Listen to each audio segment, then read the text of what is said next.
प्रभु यीशु ख्रीष्टंकर अति मधुर नाम आपण प्रत्येक मु आमर ये अमृतमान कार्यक्रम को स्वागत करे एवं नूतन दिवसर शुभेच्छा जनाए। प्रभु आम मान को आशीर्वाद करुचंती, अनुग्रह करुचंती। आम मान को समस्त अधार्मिक सत्ते आम मान को क्षमा दे दिन पर दिन देखौचंती।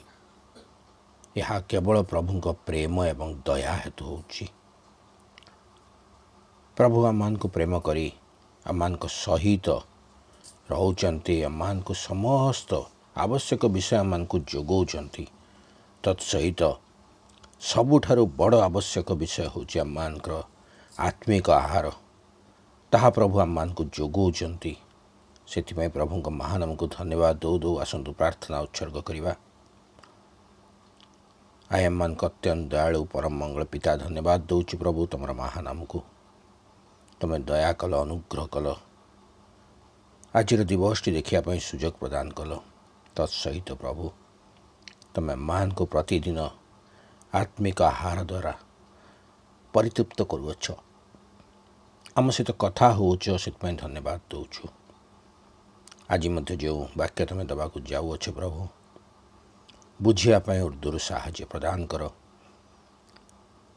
पवित्र आत्मा को शक्ति आम मान को जोगा जद्वारा से वाक्य को बुझी आम जीवन में व्यवहार करूँ। तुम्हें आम मान सहित सहवर्ती परमेश्वर हो। आरंभ शेष पर्यंत तुम्हें ये कथा कह प्रार्थना जीशु नाम रे मागुछु। आमेन। आम ए कार्यक्रम आपण माने सुंदर भाव में अंशी होइतिबारु आपण मान को धन्यवाद जनाए। विशेषकर जो नूतन भाव आसचंती अनुरोध करे चैनल टी को सब्सक्राइब करंतु, कारण ता द्वारा आपण मान परवर्ती कार्यक्रम में सहज अंशी हो पारे। एवं आपण माने ए वाक्य को अन्य मान को शेयर करंतु जद्वारा प्रभु को वाक्य वृद्धि पाइब।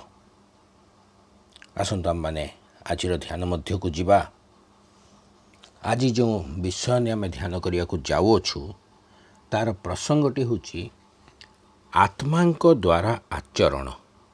आत्मांक द्वारा आचरण आम बाइबल गोटे अंश पाठ करिवा। गालातीय पुस्तक तार 5 पर्व 25 पद। गालातीय पुस्तक तार 5 पर्व 25 पद लिखा जाए, जदि आम माने आत्मांक द्वारा जीवन प्राप्त होइअछु तेबे आत्मांक द्वारा मध्य आचरण करू।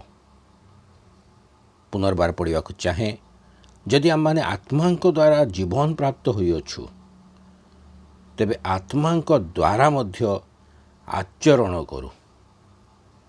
प्रभु या बुझिया पे आम मान को साहाय्य करंतु। गालातीय 5 पर्व जेतले आमे पाठ करूछु, एठारे साधु पाउल गालातीय मंडली को पत्र माध्यम रे कहवा चाहती, आम माने आज पापर बंधन मुक्त होइअछु। प्रभु यीशु ख्रीष्ट पापर बंधन स्वाधीनता देवा निमंते पापर मुक्त करिअछंती। एवं पाउल कहती, सेही स्वाधीनतार स्थिर होई रुह एवं पुनर्बार से पापर बंधन अर्थात शैतानर दासत्व जोचा न जाओ। प्रभु यीशु ख्रीष्ट मान को स्वाधीनता देवा निमंते निजे क्रूसीय जंत्रणा को सहीथिले। आम मान को निमंते से जो त्याग करिछंती, जो शरीरर शेष रक्त ठोपा बुहाइछंती, ताहा व्यर्थ न जाऊ। जदि आमे पुनर्बार पापर बंधन को फेरी जाऊ तेबे प्रभु यीशुंकर सही समस्त त्याग निश्चिंत भावरे व्यर्थ हेबो। आज आम माने एक विश्वास रे एक आशा रे अछु। आमे अनंत जीवन रो अधिकारी हो परिबा, कारण आज आम माने पवित्र आत्मा को सहयोग रे आगो को बढ़ू अच्छु। आम मानकर आत्मिक जीवन रे 5 पद लिखा जाए, ଏଠାରେ ପାଉଲ ଲେଖନ୍ତି ଆମମାନେ ଆତ୍ମାଙ୍କ ଦ୍ୱାରା ବିଶ୍ୱାସ ହେତୁ ଧାର୍ମିକତା ପ୍ରାପ୍ତିର ଆଶାରେ ଅପେକ୍ଷା କରୁଅଛୁ। ଆମମାନଙ୍କର ଏକ ଆଶା ଅଛି, ଆମମାନେ ଧାର୍ମିକତା ପ୍ରାପ୍ତି ହେବୁ, ଅର୍ଥାତ୍ ଅନନ୍ତ ଜୀବନର ଅଧିକାରୀ ହେବୁ। ଏବଂ କାହା ଦ୍ୱାରା ହେବୁ? ସେହି ପବିତ୍ର ଆତ୍ମାଙ୍କ ଦ୍ୱାରା, ଯେଉଁ ଆତ୍ମାଙ୍କୁ ପ୍ରଭୁ ଯୀଶୁ ଖ୍ରୀଷ୍ଟ ଆମମାନଙ୍କ ନିମନ୍ତେ ଏକ ସାହାଯ୍ୟକାରୀ ଆତ୍ମା ଭାବରେ ଛାଡ଼ି ଯାଇଅଛନ୍ତି। ସେହି ଆତ୍ମାଙ୍କ ଉପରେ ଆମର ବିଶ୍ୱାସ ରହିଅଛି।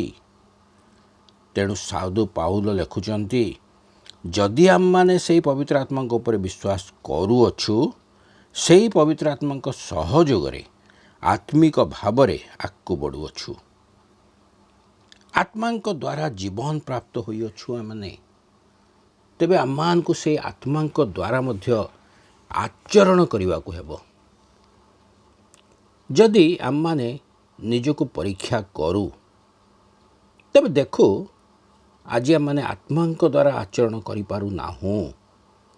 କାରଣ ଆଜି ଆମମାନେ ଜାଗତିକ ବିଷୟ ପ୍ରତି ବେଶୀ ଆକୃଷ୍ଟ ହୋଇ ଜୀବନ ଅତିବାହିତ କରୁଅଛୁ। ଆମମାନଙ୍କ ଶରୀରର ଅଭିଳାଷ ଗୁଡ଼ିକ ପୂର୍ଣ୍ଣ କରିବା ନିମନ୍ତେ ଆମମାନେ ଆଜି ବ୍ୟସ୍ତ ଅଛୁ।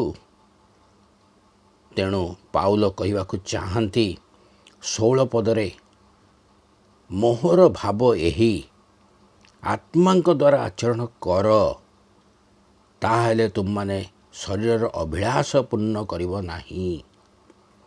ଯେଉଁମାନେ ଆତ୍ମାଙ୍କ ଦ୍ୱାରା ଆଚରଣ କରନ୍ତି, ସେମାନେ ନିଶ୍ଚିନ୍ତ ଭାବରେ ଶରୀରର ଅଭିଳାଷରୁ ବଞ୍ଚିତ ହୁଅନ୍ତି। ଆଜି ଆମମାନେ ନିଜ ଶରୀରର ସମସ୍ତ ଅଭିଳାଷ, ଅର୍ଥାତ୍ କ'ଣ ଖାଇବା, କ'ଣ ପିନ୍ଧିବା, କିପରି ରହିବା, ଭବିଷ୍ୟତରେ କିପରି ଭଲରେ ସମସ୍ତ ଜଗତର ସୁବିଧା ସହିତ ଜୀବନ କାଟିବା, ଏହିସବୁ ଭାବି ଭାବି ଜୀବନ କାଟୁଅଛୁ। ଗୋଟିଏ ବିଷୟ ମନେ ରଖନ୍ତୁ, ଆମମାନେ କଦାପି ଆତ୍ମାଙ୍କ ଆଚରଣ ଓ ଶାରୀରିକ ଅଭିଳାଷ ଉଭୟକୁ ଏକା ସାଙ୍ଗରେ ରଖି ଜୀବନ କାଟିପାରିବା ନାହିଁ। କାରଣ 17 ପଦରେ ଲେଖାଯାଏ, ଶରୀରର ଅଭିଳାଷ ଓ ଆତ୍ମାଙ୍କ ଅଭିଳାଷ ଏ ଦୁଇ ପରସ୍ପର ବିପରୀତ। ଏ ଦୁଇ କଦାପି ଏକା ସାଙ୍ଗରେ ରହିପାରିବେ ନାହିଁ। ତେଣୁ ଆମେ ଯଦି ଭାବୁ ଆମେ ଆତ୍ମାଙ୍କ ଦ୍ୱାରା ଅଭିଳାଷ, ଅର୍ଥାତ୍ ଆତ୍ମିକ କାର୍ଯ୍ୟ କରୁଥିବା ବା ଧାର୍ମିକର କାର୍ଯ୍ୟ କରୁଥିବା ଏବଂ ତତ୍ସହିତ ଶାରୀରିକ ସମସ୍ତ ଅଭିଳାଷ ମଧ୍ୟ ପୂର୍ଣ୍ଣ କରିବା ନିମନ୍ତେ ଚେଷ୍ଟା କରୁଥିବା, ତେବେ ତାହା କଦାପି ସମ୍ଭବ ହେବ ନାହିଁ। କାରଣ ଶରୀରର ଅଭିଳାଷ ଗୁଡ଼ିକ ହେଉଛି ବ୍ୟଭିଚାର, ଅଶୁଚିତା, କାମୁକତା, ପ୍ରତିମା ପୂଜା, କୁହୁକ, ଶତ୍ରୁତା, ବିବାଦ, ଦ୍ୱେଷ, କ୍ରୋଧ, ସ୍ୱାର୍ଥପରତା, ଦଳଭେଦ, ମତଭେଦ, ଈର୍ଷା, ମତ୍ତତା, ରଙ୍ଗରସ ଇତ୍ୟାଦି। ଯେଉଁମାନେ ଏହି ସବୁ ପ୍ରକାର କର୍ମ କରନ୍ତି, ସେମାନେ ଈଶ୍ୱରଙ୍କ ରାଜ୍ୟର ଅଧିକାରୀ ହେବେ ନାହିଁ। କିନ୍ତୁ ଯେଉଁମାନେ ଆତ୍ମାଙ୍କ ଦ୍ୱାରା ଆଚରଣ କରନ୍ତି, ସେମାନେ ଈଶ୍ୱରଙ୍କ ରାଜ୍ୟର ଅଧିକାରୀ ହେବା ସହିତ ଈଶ୍ୱରଙ୍କ ସନ୍ତାନ ସନ୍ତତି ଭାବରେ ଆଖ୍ୟା ପାଇବେ। କାରଣ ଆତ୍ମାଙ୍କ ଫଳ ହେଉଛି ପ୍ରେମ, ଆନନ୍ଦ, ଶାନ୍ତି, ଦୀର୍ଘ ସହିଷ୍ଣୁତା, ପରୋପକାରିତା, ଭଦ୍ରତା, ବିଶ୍ୱସ୍ତତା, ମୃଦୁତା ଓ ଆତ୍ମସଂଯମ। ଏହି ସମସ୍ତ ଗୁଣଗୁଡ଼ିକ ଦ୍ୱାରା ଆମେ ଆତ୍ମାରେ ଆଚରଣ କରିପାରିବା, ଯାହାଦ୍ୱାରା ଈଶ୍ୱରଙ୍କର ସେହି ପବିତ୍ର ଆତ୍ମା ଆମମାନଙ୍କଠାରେ ସଦାସର୍ବଦା ବାସ କରିବେ। ନଚେତ୍ ଆମମାନେ ଆତ୍ମାଙ୍କ ଦ୍ୱାରା ଚାଳିତ ନ ହୋଇ ଶୈତାନ ଦ୍ୱାରା ଚାଳିତ ହୋଇଯିବା। ପ୍ରଭୁ ଏହା ବୁଝିବା ପାଇଁ ଆମମାନଙ୍କୁ ସାହାଯ୍ୟ କରନ୍ତୁ, ଆଶୀର୍ବାଦ କରନ୍ତୁ ଯେ ଆମ ଜୀବନରେ କିପରି ଆମେ ଆତ୍ମାଙ୍କ ଦ୍ୱାରା ଆଚରଣ କରି ଜୀବନ କାଟିପାରିବା। ଆସନ୍ତୁ ପ୍ରାର୍ଥନା କରିବା। ମଙ୍ଗଳମୟ ପିତା, ଧନ୍ୟବାଦ ଦେଉଛୁ ସୁନ୍ଦର ବାକ୍ୟ ପାଇଁ। ହଁ ପ୍ରଭୁ, ଆମେ ଆଜି ଏହି ଜାଗତିକ ଜୀବନ କାଟୁଅଛୁ ପ୍ରଭୁ। ଜଗତର ସମସ୍ତ ମୋହ ମାୟାରେ ଆଜି ଆମେ ବାନ୍ଧି ହୋଇ ରହିଅଛୁ। ହଁ ପ୍ରଭୁ, ତୁମେ ଆମମାନଙ୍କ ନିକଟକୁ ସେ ଆତ୍ମାଙ୍କୁ ପଠାଇଥିଲ।